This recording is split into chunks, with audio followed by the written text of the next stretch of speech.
4th of July is in the rearview mirror. We're right in the middle of the summer, which means that it's officially time to talk about SummerSlam.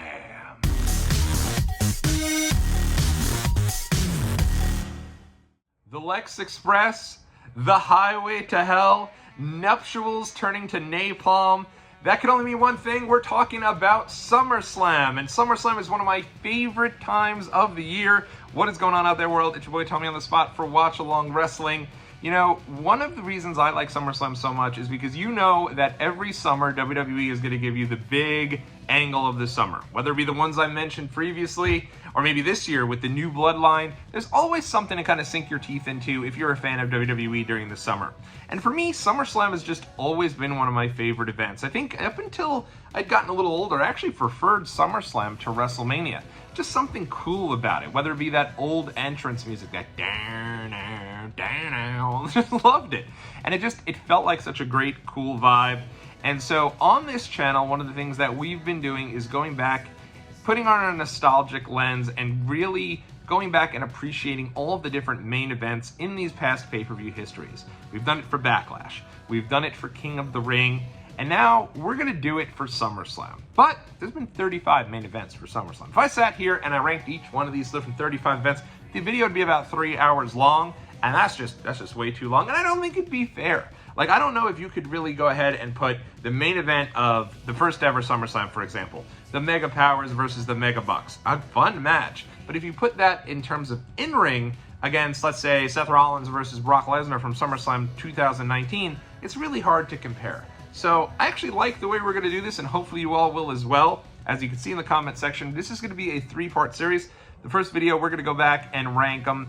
Every single SummerSlam from the 1980s and the 1990s. There was 2 SummerSlams in 1988 and 1989, so we'll tack those two onto the 90s, and we're going to rank them from the worst main event all the way to the best main event of this period of SummerSlam. And then next week, we will go ahead and do it again for the SummerSlams of the 2000s, from 2000 to 2009. And then lastly, we're going to go spend half of our time in Los Angeles and the rest of our time in Brooklyn, New York, as we break down the SummerSlams of the 2010s and 2020s, looking at SummerSlam 2010 through present day here, and just last year, SummerSlam 2023.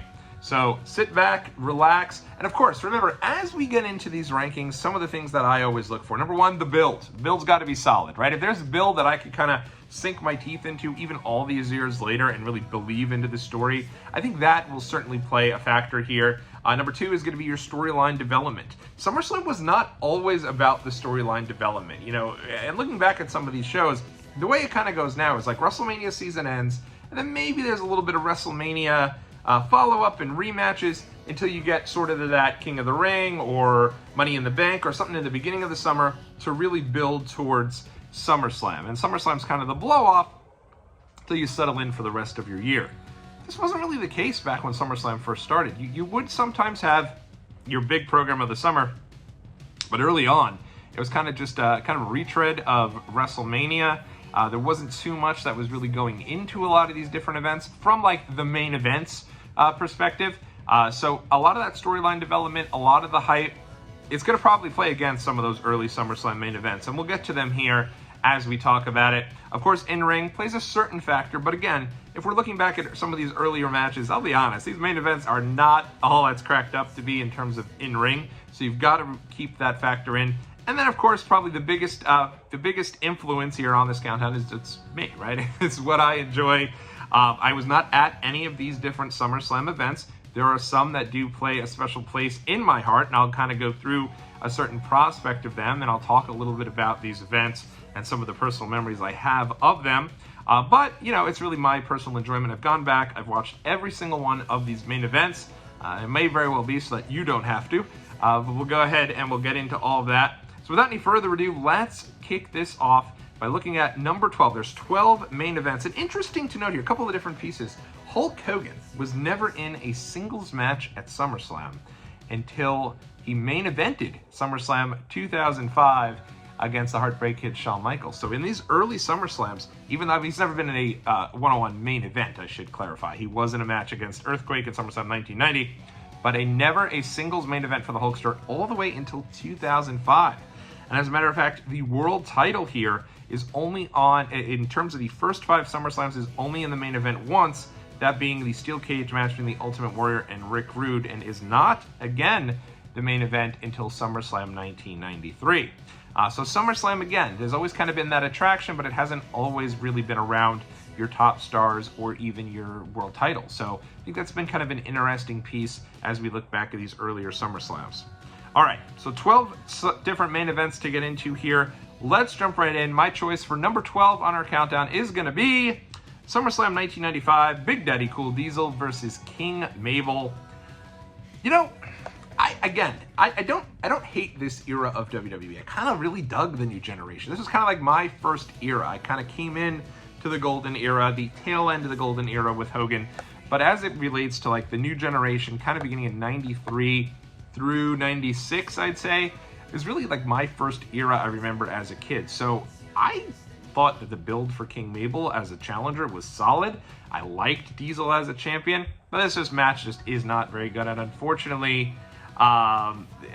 just does not hold up, certainly.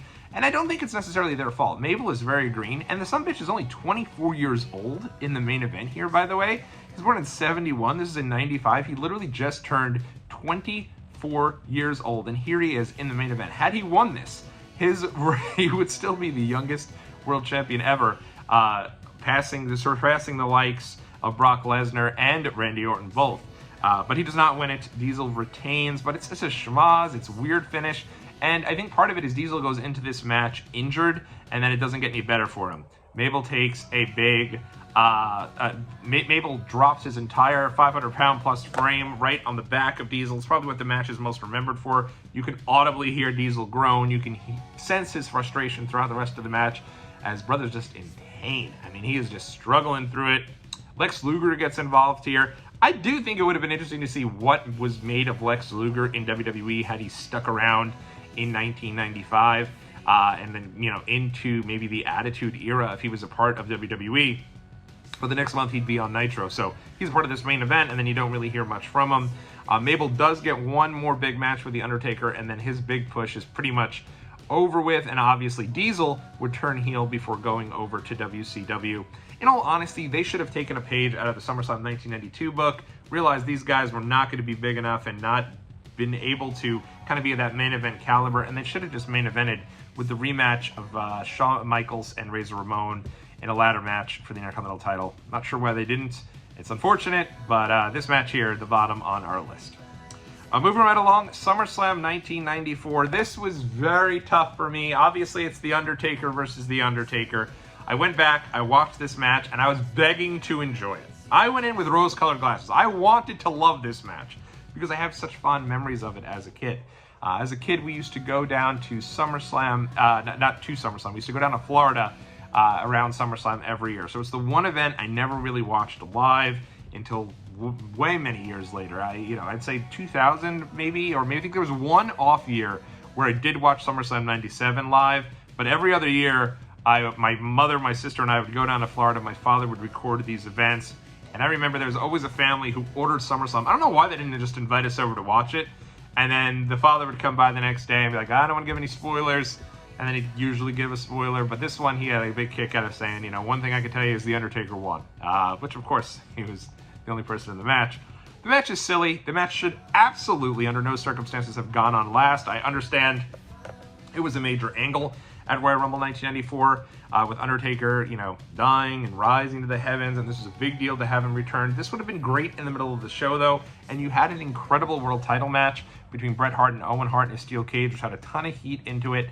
I understand a lot of the promotion around this event, which I do enjoy, and this is why this gets a leg up on SummerSlam 95, because while the build for Mabel was solid, I absolutely loved the hokiness of looking for The Undertaker, Leslie Nielsen leading the charge, trying to figure out the best way to locate The Undertaker. I thought that was just great, and just in retrospect, so much fun. And then obviously Ted DiBiase showing up with the fake Undertaker. I thought that was very cool as well. But at the end of the day, the match itself it doesn't really hold up. It's not there. I mean, it's Bryan Adams and The Undertaker. So, you think about Undertaker versus Chains is technically the main event of this SummerSlam. I will say, the pomp and circumstance around this almost made me rank this higher. I love Paul Bearer coming out, summoning The Undertaker with the urn, the whole entrance there. Everything around it, other than the match, is actually a lot of fun. And you think about it, too, how much they got out of this $1 Million Corporation. I mean, years of this stuff. On this show, it's big. He goes all the way through WrestleMania, the main event in King of the Ring 1995. They got a lot out of the $1 Million Corporation in terms of like building up your top heels in WWE for quite some time. All the way up to the Ringmaster's introduction being a part of Ted DiBiase as well. So, and at the end of the day, it's not a great match, but if you take off that, if you don't go and look at the actual match, it's actually a lot of fun. So, in any event, let's get into our top 10. Number 10 here is going to be your main event of SummerSlam 1991, and I am unfortunately not talking about Macho Man Randy Savage and Miss Elizabeth. I did not feel that their wedding was the proper main event to be titled here, though it does go on last. Instead, we're going to talk about the napalm portion of the match made in hell, that being the Ultimate Warrior teaming with Hulk Hogan to take on the team of Sergeant Slaughter, Colonel Mustafa, and General Adnan. 2-on-3 handicap match with the special guest referee, Sid Justice. This match is probably best remembered for the self-destruction of the Ultimate Warrior DVD, where they kind of get into the idea that Ultimate Warrior was not happy with his payoff, held Vince McMahon up for money right before this. Vince didn't want the main event to fall through, so he agreed to pay Ultimate Warrior, and then right after this match, Warrior is fired. So this is the end of Ultimate Warrior's first run in WWE, and while it's disappointing that I feel like he had a solid run with the title. I mean, he had the title from WrestleMania through the Royal Rumble, so he had a solid run with it. But one of the things I like about it is they still kept him in the main event scene. Here he is here teaming with Hogan. But again, I feel like the story with Sergeant Slaughter, the Iraqi sympathizer, once he loses at WrestleMania to Hulk Hogan, I think it's done. I don't know why we hung around here with this until SummerSlam. What was really the story to be told here? The hope here is also to introduce Sid Justice and allow him to be that next big star for WWE. At the end of this match, which the match itself, it's relatively plotting. I think a problem here for me, while Sergeant Slaughter, every time he's in there, he's still bumping his ass off, he's doing his thing. There's a lot of General Adnan in this match, and Adnan was not a wrestler really for WWE.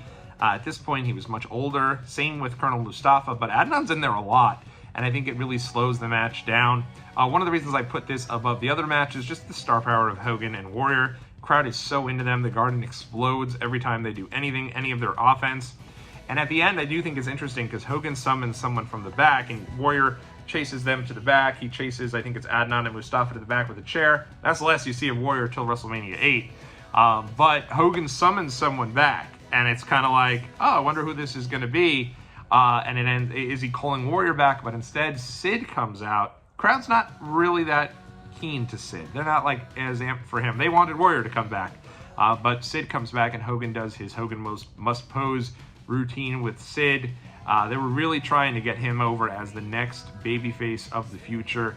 Certainly the guy looked great. Absolutely jacked to the gills.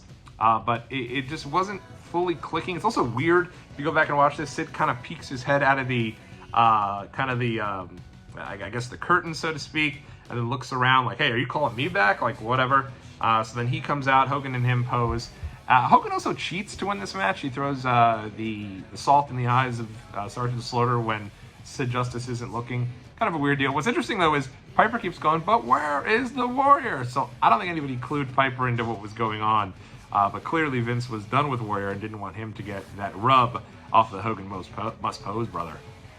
Moving right along, number 9 here on our little countdown. SummerSlam 1989. It is the team of Hulk Hogan and Brutus the Barber Beefcake taking on the team of Zeus and the Macho King Randy Savage.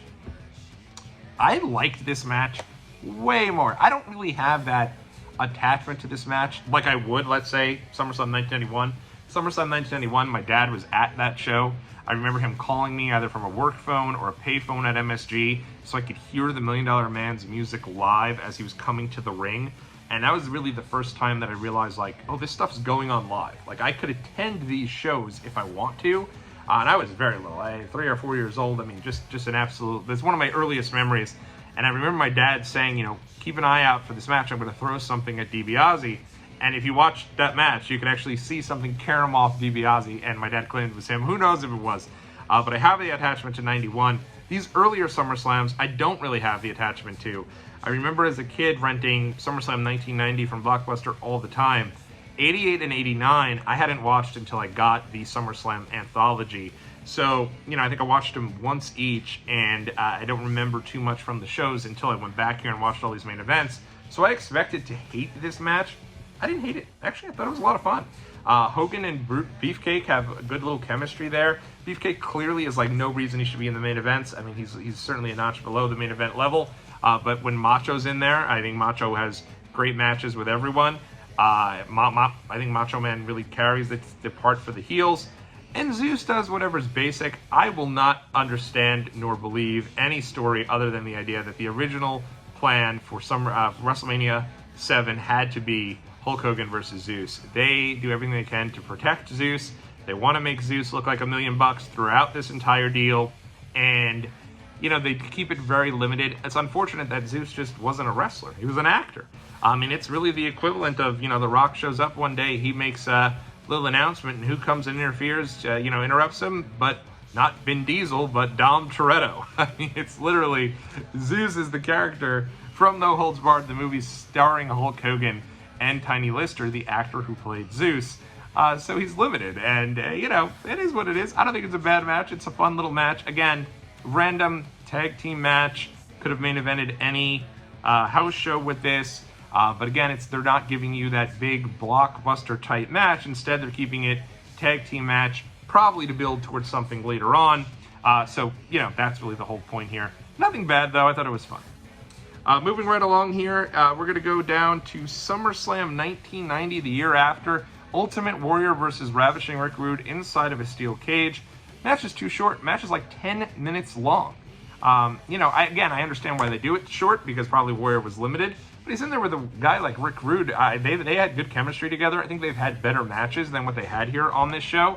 But Rude goes above and beyond. Dude is jumping off the top of the cage several times in this match. He's doing the Adam Copeland spot where, unfortunately, Adam Copeland tore his, messed up his leg doing it. But he's off the top of the cage a couple of times for an axe handle.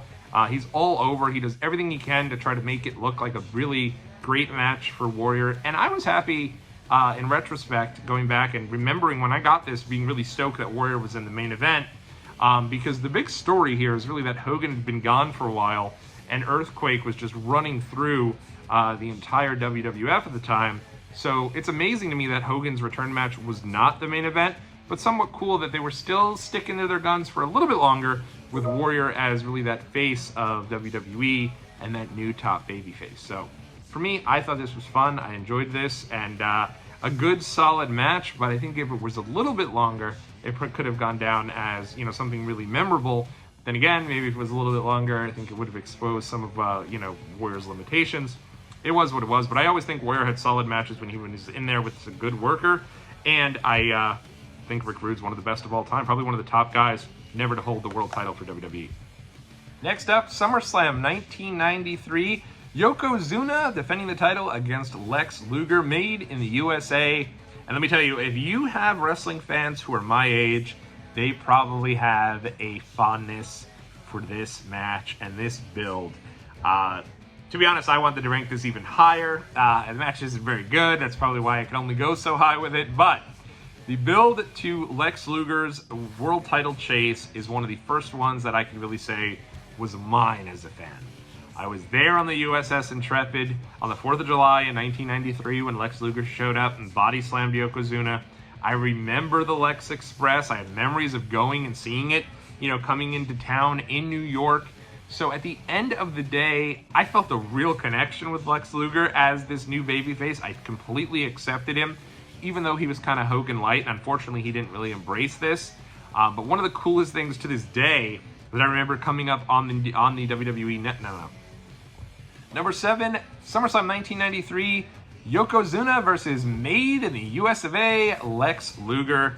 And if you know anybody who is my age, who is a fan of WWE and has been for many years, they probably have a fondness for this match here between Lex Luger and Yokozuna, or at least the build. And for me, this was my SummerSlam. This is the one I had it on a tape, SummerSlam 1993 and Survivor Series 1993, and I watched the hell out of it. And the reason for that is because Lex Luger was kind of my guy. He was my first babyface that I really accepted as my Hulk Hogan. Now, yes, I inherited Hulk Hogan when I started watching. He was my favorite just because that was what you did. But then I was on the USS Intrepid on the 4th of July in 1993 when Lex Luger showed up and body slammed Yokozuna. And I was like, hell yeah, this is my Hogan. This is my guy. He's going to be the face of WWE. And I just couldn't get enough. I loved the Lex Luger, the Lex Express deal. I got excited for all of those, little updates on every Raw when they'd show where the Lex Express showed up. And they'd actually send you the list of where it was going next. And I remember the music video, I'll Be Your Hero, from Lex Luger, that was actually on the WWE Anthology CDs that they put out, I want to say in 2003. And I just loved the music video of it, showing how much went into it. And the idea that they put so much time and effort. SummerSlam 93 opens on the Lex Express, coming to town to, show back up at the Palace of Auburn Hills. And here he comes to conquer the big giant Yokozuna and win the title, and then he wins by countout. And I remember even at, I don't even how old I was just a kid, and I remember being like, wait a minute, why is he celebrating? Title doesn't change hands on a countout. This makes no sense. Why is he celebrating? And to this day, it doesn't make any sense. It's ridiculous. He is held high like Cody Rhodes at WrestleMania 40. All the baby faces come out, hoist Lex up, Old Glory swinging by. Everybody's so excited. All the little red, white, and blue balloons. And at the end of the day, Yokozuna is still your champion. And there was a stipulation here that if Lex didn't win, he couldn't get another title match until Yokozuna, while Yokozuna was champion. So that part of it kind of made a little bit of sense. You figure Lex goes on, wins the Rumble, and then he finally gets his crowning achievement at WrestleMania 10. Which never really happened. So for me, I think the finish here kills this match. But I love the builds, love the storyline. Match is okay, probably not amazing. And if you watch this show, and you know me, I always say the main event ends when the show goes off the air. So main event happens, ridiculous celebration. They play I'll Be Your Hero one more time, which is tragically dubbed over on the WWE Network or on Peacock. And then after that's all done, they show that Yokozuna is still laid out on the outside. They go to the back. Lex Luger's with all the baby faces. And who should be the person to approach him, his next challenger, so to speak? Ludwig Borga. Go ahead and put that in your trivia machine there. Kind of setting that up. But again, I ate it all up as a kid. As an adult, even when they put all the B-roll footage of the Lex Express on the WWE Network, I thought it was one of the coolest deals. I watched that entire 2+ hours. I just loved it. Yeah, number 7, but maybe number 1 in my heart.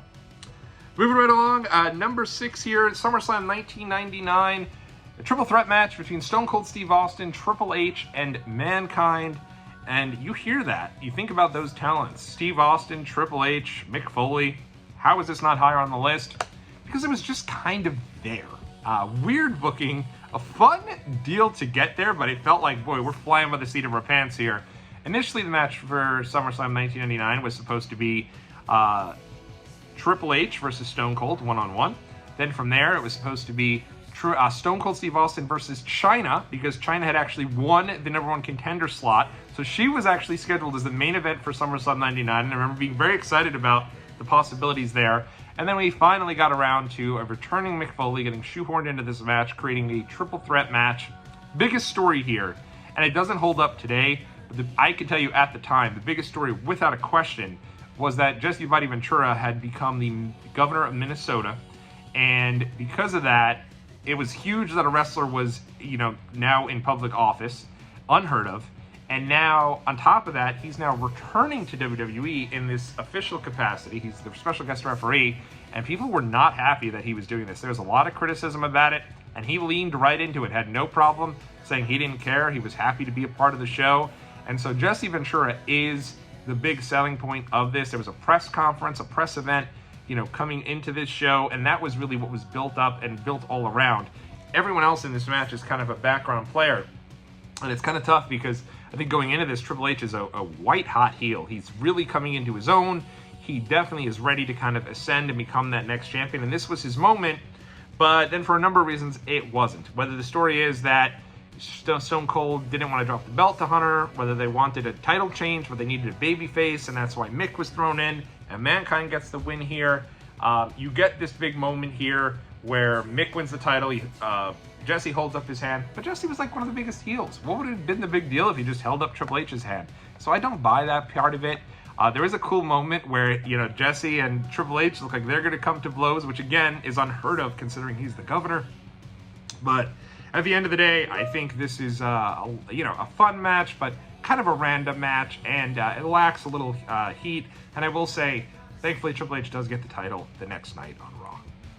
Number 5, SummerSlam 1996, the Heartbreak Kid, Shawn Michaels versus Vader. I know a lot of people are probably like, what? Why is this not top 3? Why is this not number 1? But for me, I feel like any of these top 5, you can move them around, and depending on your mood and when you watch them, any of them can be moved into the top spot. I think these are all solid 5 matches here. My biggest problem with this match is, well, first of all, this match is probably remembered mostly for Shawn Michaels getting pissed that Vader forgot a spot and literally yelling at him in the match, which is just weird. I think it is actually taken out. I don't remember seeing it when I rewatched it, so maybe it's been edited out of the match.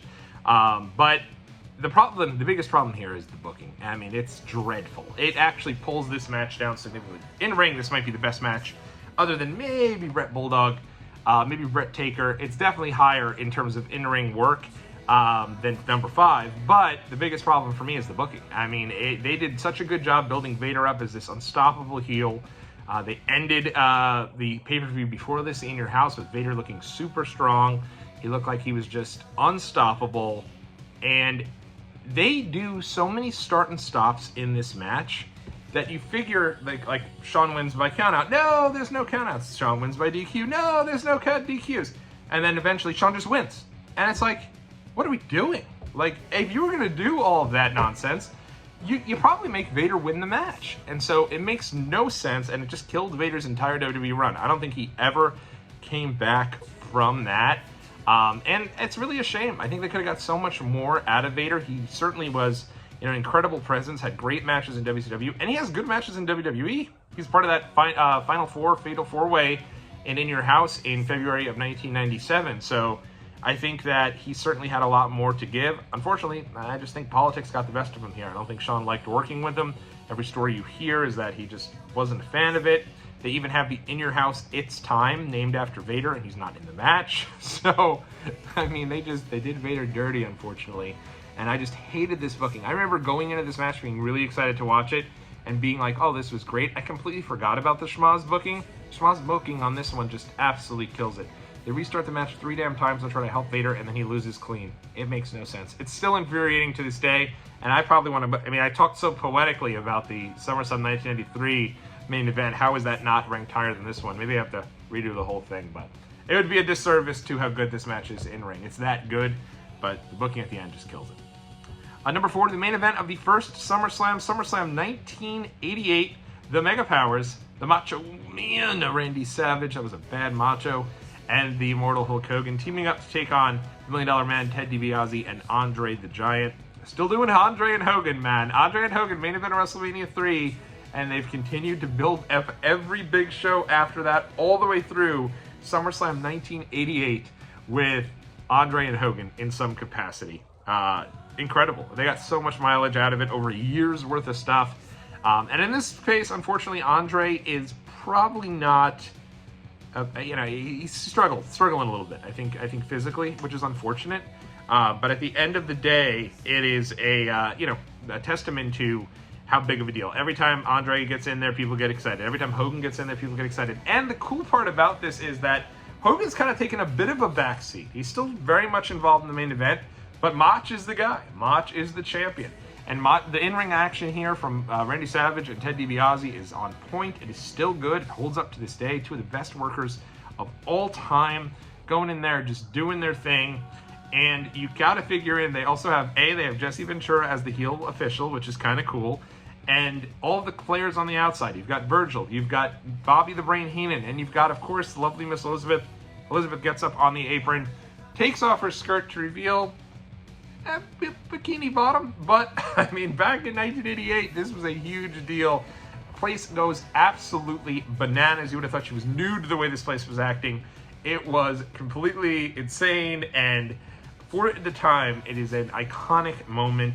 They've recreated a figure for it. I think they've recreated figures for all three of the Mega Powers, as well as with Elizabeth. And I think, I know I probably ranked it a little high. You know, maybe in ring it's not the best, but not only that, but also afterwards. Again, I talk about that storyline development. This is now they're on the road to WrestleMania, and they're starting that build really around here, and it continues to build, and eventually you get to the moment at the Rumble, and eventually the moment on Saturday night's main event, leading to WrestleMania 5, one of the best builds, I'd say, probably of all time. And you start to see it here. Hogan's excited afterwards. He's hugging. He's getting a little too close to Macho's girl. And Macho, while he's celebrating, is kind of looking at Hogan like, hey, man, lay off my girl. You know, he's not happy about it one bit. So I think it's so cool and such a fun match. Go back and rewatch this one if you haven't seen it in a while. I think it holds up, and that's why it's number 4 here on our countdown. All right, top 3. Number 3, this is, in my opinion, this one here might be the best build I think I ever have for a SummerSlam overall and for a main event. It is in my trifecta of shows I missed out on, along with Royal Rumble 2000 and WrestleMania 20. And it is, of course, SummerSlam 1998, The Highway to Hell, Stone Cold Steve Austin versus The Undertaker. And I remember that summer. I was just, still a youngster, 10 years old, singing Highway to Hell every time I walked around. You go through, I went to Splish Splash Water Park in the dark water slides. We're singing Highway to Hell through that entire dark water slide. And it felt like such a big deal. I remember the buses here in New York City were all done up with Austin and Undertaker battling with New York City landmarks, one with the Statue of Liberty, one with the Empire State Building. It was such a cool deal. And, it's interesting because I've heard Austin put this match down. He has not talked highly of it. I went back, I rewatched it. It's great. This is I love this match. And it's interesting, like, if you go and watch the show from start to finish, 98 SummerSlam, there's some really fun things on that show. I think that the match between The Rock and Triple H and the ladder match is so good that it may take away from how good this main event is, but as a standalone match, and I do think one of the things I really enjoyed about this journey that I've gone on looking at all these main events is you get a real appreciation for the match themselves when you just watch them by themselves. And this was, this felt like absolute peak WWE, peak Attitude Era. And it's interesting because you get a bit of a sense of Undertaker and Kane at the end coming together. And, as the show ends, Austin retains the title.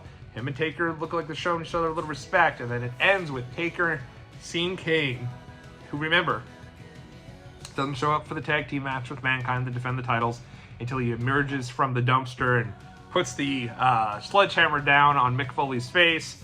So after Mick Foley loses the title, you don't see Kane really in the build-up to this. So at the end, he shows up. He's in the entrance ramp, and him and Undertaker stand united to end the show with Austin holding the belt up like, oh man, this is what's waiting for me. So good, and really strong match here. I loved it. Number 2, the runner-up, and it was close for me, SummerSlam 1997, Bret Hart versus The Undertaker. I remember this match so vividly. I remember, this is one of them, that for some reason I wasn't in Florida this year, and I watched this SummerSlam. I think the SummerSlam is earlier, if I'm not mistaken. It's like first weekend in August. So I remember going with my family to the beach that day, and we're sitting there, and everyone's talking, oh, I really hope, Austin beats Owen, and Undertaker beats Bret. We hate the Hart Foundation. I remember sitting in my head going, why do I want the heels to win? I really did. I loved the Hart Foundation. That iconic shot of the end of this match with Bret Hart holding up the title, holding up the 5 because it's his 5th title reign. So freaking good. And I liked Undertaker. It was cool to see him as your world champion, but for me, Bret was just on another level as a heel. That was justified in his frustrations. Those are the best heels. And so him getting this shot against Taker, just awesome. And, Bret wins the title. And the wrinkle here is that Shawn Michaels is the special guest referee, and he hates Bret. So Bret spits in Shawn's face. Shawn is livid. He grabs the chair, goes to level Bret, and instead Bret moves out of the way. He levels The Undertaker. He has to call the match down the middle, so he has no choice to reluctantly count the 1, 2, 3. Boom, Bret Hart, your new world champion. and it would be his final title reign in WWE on the road towards Survivor Series 1997. But it's just such good stuff. I loved it. I thought it was a great main event. Bret and Taker have great matches, and they had a better one, honestly, at One Night Only just a month or two after this. But really, this match, it holds up so good, and you know, that moment at the end with Bret holding the title, putting up his 5, it's kind of like, hell yeah. And even the crowd at the Continental Airlines Arena, show I probably should have been at too. Right now, I definitely would have been there. I don't know who was informing little kid me that it was acceptable to not beg mom and dad to take him just to New Jersey for SummerSlam. Why was I not at the show? They loved it. They loved it too. The crowd pops huge when Bret gets the belt. So such good stuff. Not close, not number 1, because I do think you have an iconic match at number 1. Really close. Speaking of which, number 1, of course, Bret Hart versus the British Bulldog at SummerSlam 1992. This is a great match. It's even more impressive that it was the main event in WWE in 1992. This is not a time period where WWE really has kind of smaller guys as like smaller, right? Bret's like 6 foot. You know, Davey's bigger than that. These guys are not small by any means, but they're not larger than life, pop off the screen like Ultimate Warrior or Hulk Hogan, like we were used to all these years. Sure, you had Macho and Ted DiBiase at WrestleMania 4, but other than that, it was just the big guys, the guys you'd want to turn your heads out if they walked past you in the airport. That was what you were used to. So to see Bret and Bulldog get both of their first main events together at SummerSlam simply because they knew they'd deliver the best match was just awesome. And you add in the fact, and you see it now to this day, you think about Nia Jax and Rhea Ripley at Elimination Chamber. You think about Drew McIntyre at either of the Clash at the Castles. All of those are amplified by the live crowd, and that certainly is the case here, where you have the British Bulldog really going for this big moment to get the Intercontinental title at his hometown in London, England, with Wembley Stadium going completely nuts for him. It's one of the biggest SummerSlam by far. At the time, SummerSlam was like at MSG or the normal arenas, not in a stadium, so to see them at this massive venue is just huge. And to see two wrestlers, two guys who can go in there and have a match. They could have this match on Raw this week or at SummerSlam in a few weeks this year, and it would still get over as an incredible match. It's great, and a really cool story of them being brother-in-laws, having no choice but to fight each other to see who the better man is.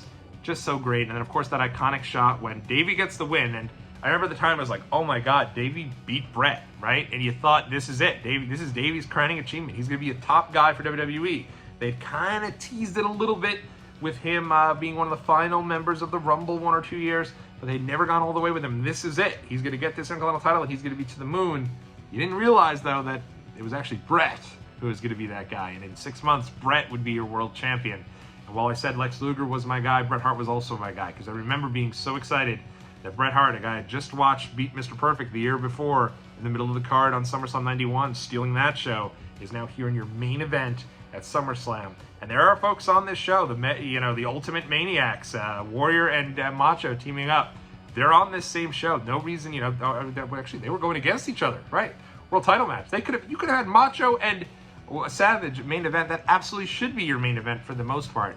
But instead, you get Bret Hart and British Bulldog because they knew they were going to just kill it and they were going to absolutely tear the house down. And they certainly did. And from there, you really had a real shift. Bret and Shawn main event Survivor Series 92. Bret main events the next 2 WrestleManias. So they certainly shifted in their presentation of what they were looking for and were kind of okay going with the great match at the end. So great. Such a great atmosphere and amazing main event at SummerSlam 1992. Let me know what you thought, thinking back to the SummerSlams for the 1980s and 1990s. Where did I get it wrong? Did I get it wrong? Let me know in the comment section below. And make sure you join us next week when we take on the 2000s from a SummerSlam lens. Until next time, everybody, I am Tommy on the Spot. I'll catch you all in the next video.